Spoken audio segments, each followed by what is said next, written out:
កាត់ព្រឹកព្រៃរៃច្រៀងបំពេសូរិយាច្រៀងឆ្នេរបែបពួនជើងភ្នំបុប្ផាខែចែករីចាំវងឃុំអងចូលត្រនំយំហើ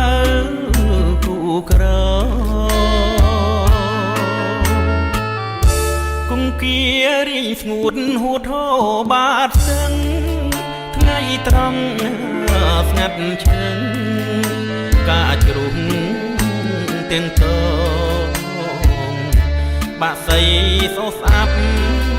ហើលែងក្រាបផងទៀវតូចតងបងអូនចូល